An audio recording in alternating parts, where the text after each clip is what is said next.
And we're back. What's up, everybody? It is Wednesday, January the 30th, 2019. Getting pretty close to 2020.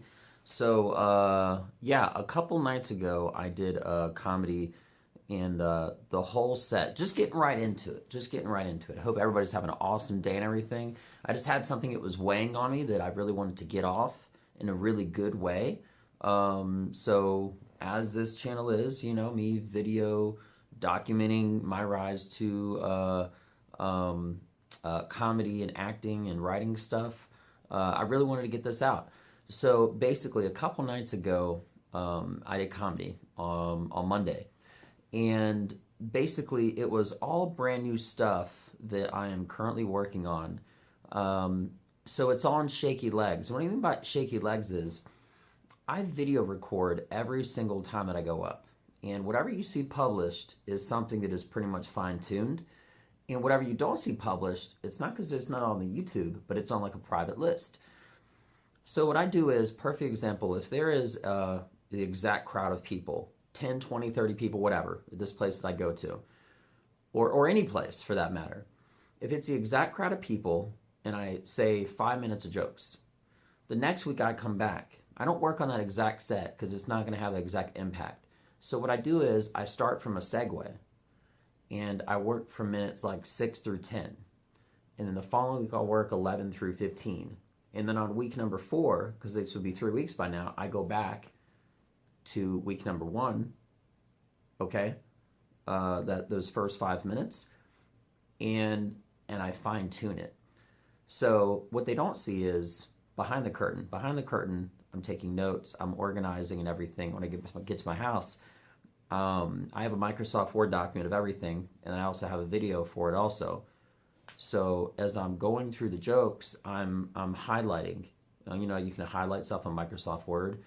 The high points, and I'm highlighting a different color, the points that were flat, the parts where it was just crickets, which tells me either it's too much, I got to take it out, I got to make it better, or just take it out at all, or maybe just remove it for something at a much later date, and I have like an archive Word document with all the jokes I've ever written since 2008, for like over 10 years.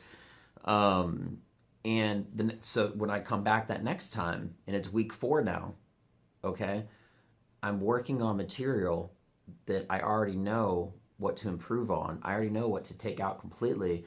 And if somebody hears that, they can tell themselves like, man, that sounds familiar, but it's so much funnier this time. Well, there's a reason why. The reason why is because, you know, I've said it before, but also watching and listening for the flat parts, I filled that in or taken it out. So now it's just nothing but boom, boom, boom, boom, boom, boom, boom, boom, boom, killing. Just nothing but constant laughter.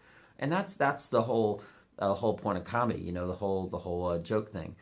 I don't really like to call them jokes. I mean, I don't really know any jokes. All of mine, what are pretty unique. The guys who I really resonate the most with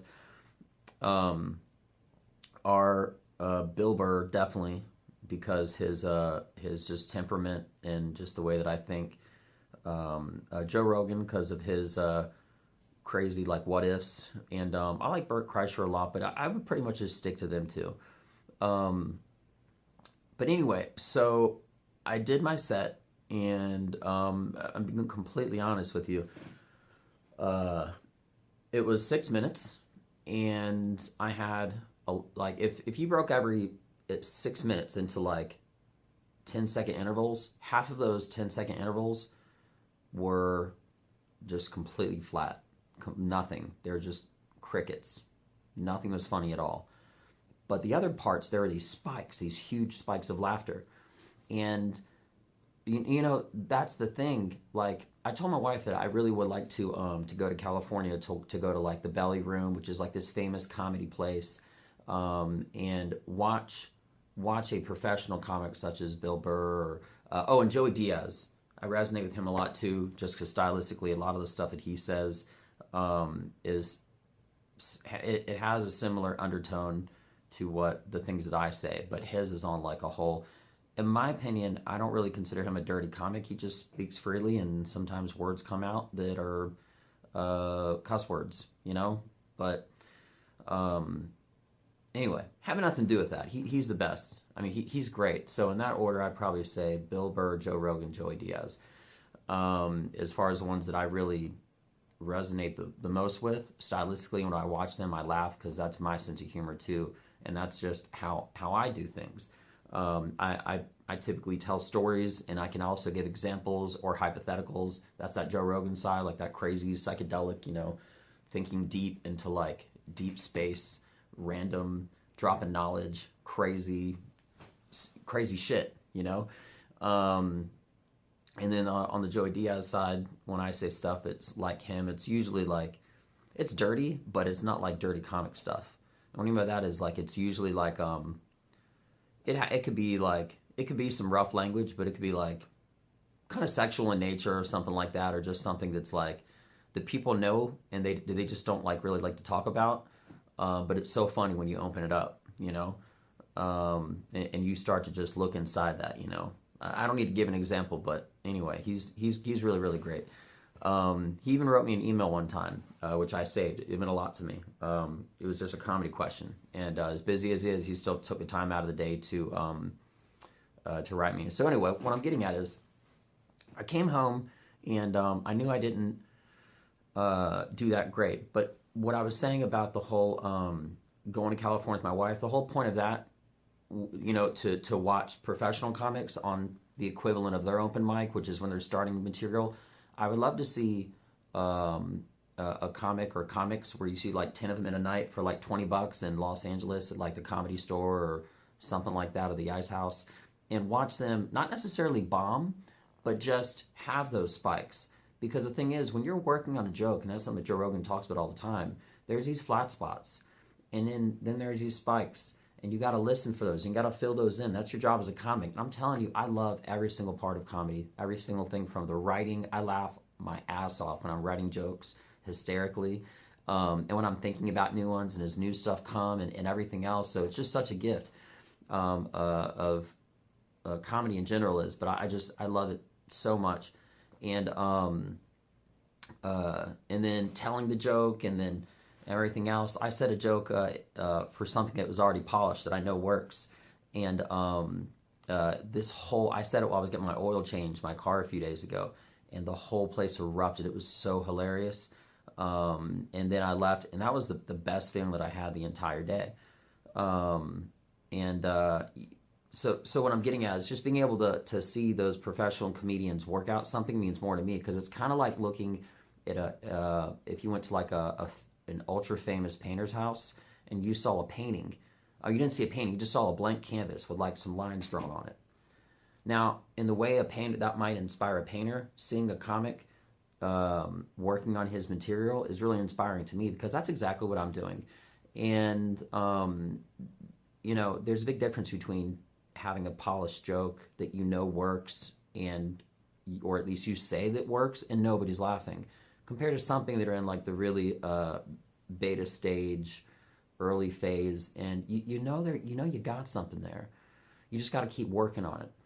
And what I'm getting to is, I went to bed that night, and I went to bed at like 9 o'clock that night, and I got up at like 12, 2 o'clock in the morning, like 4:15, and then at 6. I got an awful night's rest, but I was so happy when I started my morning. And the reason why I got such a bad night's rest is because I went to bed thinking about something that I care about. And for the first time in my life, I'm truly doing what I want to do. And of course, the goal is not just for me, but for everyone, hopefully, to do something that you really care about and you're really inspired about. I gave a compliment to a buddy of mine who's a police officer just yesterday, because yesterday morning, as I was thinking about that, I was just so happy. And then all of a sudden I started thinking about my buddy who's a police officer. I know him from the Army, and he gets paid for it, and he loves it, and he's happy. And the equivalent of me having his scenario, not necessarily being a police officer, is me doing comedy full time. I never go to bed and think anything about my day job. I don't, not at all. I always say that my day starts before work, before I start working, then it goes on pause, and it continues after work is over. because that's my day job. That some people are passionate about other things in life, or some people are passionate about the work that they do. Well, the work that I do isn't for my day job, is not my passion. It's not my creativity. I don't go to bed at night thinking about it, but it made me so happy knowing that I cared so much about something. That's why I didn't get a good night's rest. And my wife asked me, why didn't I get a good night's rest? And I knew the answer, but I wanted to I was in like an analyzing stage, and I'm really, really analytical. And I was just thinking about it and everything. And I got really happy, and I meant to tell her. I'll tell her today, actually. But yeah, so I'm pretty much just making this video, not because anything bad happened, but just because of the whole catalyst of me recognizing that the reason I got a bad night's rest is because I went to bed thinking about something that I care about. And that just means so much to me. And, if somebody said you can't ever work at Burger King ever again, if you can't ever do this again, can't ever do that again, or whatever my day job is again, I could live with that. Like, I really could. I'd be perfectly fine. I don't care. It doesn't bother me at all. I don't have any passion or investment in my job aside from the fact that I have a work ethic, and it's a day job, and I can do everything to standard, and or even excel to standard or something like that. Not even trying, but that's just maybe where, like, statistically I might fall doing my day job and everything. But the thing is, I don't go to bed thinking about it. I don't start my morning thinking about what I'm going to be doing. I already have I'm very, very regimented in my schedule and everything. I have my lunch made before I even go to bed at night, so in the morning I can just pick it up and walk out. But if my buddy Josh, sorry, I'll omit this if you want me later, but my buddy Josh, he can go to bed and he can be thinking about a case that he's working on, or maybe a perp that got away, or something that he is emotionally invested. And that's what I'm so excited about doing, because I'm already carrying my passion and my dreams and my desires and my inspirations of comedy and acting and writing into my dreams and over throughout the night. And it's really exciting because I know the only thing I really need to do now is just fill that gap between 9 to 5, which is that day job. I know I can be prolific in it, which is a big word, which basically says it means like make beyond your means of financial income. I'm not worried about that, but I just wanted to make this video because the whole catalyst of this video was the fact that I didn't get a good night's rest about it, and that made me feel so good, indirectly from something that happened for me not getting a good night's rest, which is prior to that, because when I was trying out all this new material, it being in the early stages, it had highs and it had lows, and I didn't feel bad about that because I know that's just a normal part of it. You don't ever try to do 10 or 15 or 6 minutes or 5, and every single second is filled full of nothing but laughter. It doesn't work like that. You see, comedy is an interesting art because you can't have a beautiful voice and say a shitty joke and make somebody laugh. You see what I'm saying? That's singing. You can have a beautiful voice and have a shitty ass song with horrible lyrics, but people are like, that girl's voice is out of this world. She is amazing. But see, and with rap, and anyway, I'm getting off topic, but what I'm saying is that you don't really know something is funny until you start to try it out. And this is so much material. Usually what I typically do is I break down jokes and I try it throughout the course of a week or 2 weeks or more, every place I go, gas station, grocery store, gym, you name it. And I have a better idea as far as what's working and what's not, and what to fine tune. But I went in last time very in the dark, so to speak. So next week what I'm going to do is I'm going to go back and I'm going to say jokes that I said 2 weeks prior, because I don't like to repeat myself. I like to see that change be a seamless transition, because I don't like to say the exact stuff 3 or 4 weeks in a row, because you're not going to get that initial reaction, in my opinion. That's just how I do stuff. If there's a comedian out there and it likes what I have to say and it's something that you want to do, absolutely. But the way I figure is you can actually work on stuff better if you work on new material, and like just for 3 weeks, very most 4, okay, of like different 5-minute segments. Unless you don't really have anything, then you can continue to do that. But what I figure is if it's a different audience, you can work on that same material again. But if it's the same audience, work on something different. Okay? Because that initial reaction, again, I said I'm very, very analytical, and I truly, truly am. I record all of my sets. Once I go back to that set, perfect example, once I go back to the set that I did last week, and I haven't improved, I'll be recording it again. I would have had it'll be 3 weeks from now, or no, yeah, 3 weeks from now. I'm going to record it again. I would have already been working on and had the changes and updates, so it'll be even better. What I'm going to do with that video, I'm going to replace the last video with the current one, because that's the updated version of that exact, minutes 20 to 25 set. And why I say 20 to 25 is, like I said, I'm working on building an hour, and having the first 10 minutes are tight. I'm really working on minutes 11 through 25 right now. And I will periodically be going back, and I'm going to be looking for 10-minute sets, and then 15, and then 20, and then stuff like that, and building on. But that's my way of doing it. If somebody else does something different, that's fine. But to me, that's just how I do. And I wanted to not just express that to maybe help somebody out, but also just get that whole thing about not just the beta phases and working on a joke and everything, but the fact that I care so much about it, I didn't get a good night's rest. And that means a lot to me. I'm not really trying to turn a negative into a positive. It's a positive into a stronger positive. So anyway, I hope you liked this video. If you did like it, please hit subscribe to the button right here on YouTube. My Facebook, everybody, I'm going to start using my Facebook the way people used to use like a MySpace or something like that back in the day. If you like this video, if you want to be a friend of mine, absolutely cool. My Facebook is Benja, Benja, Welldone, Welldone. Instagram is at Benja, Benja, Welldone, Welldone.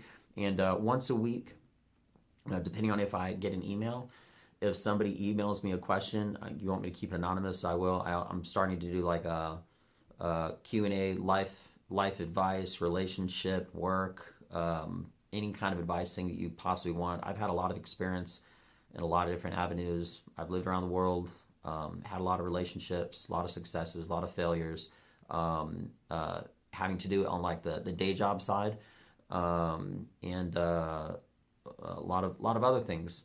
So, it doesn't hurt asking a random person for their input, but that's just where I stand. And if you want my opinion, I'll give you the absolute worst advice possibly imagined, in a funny way.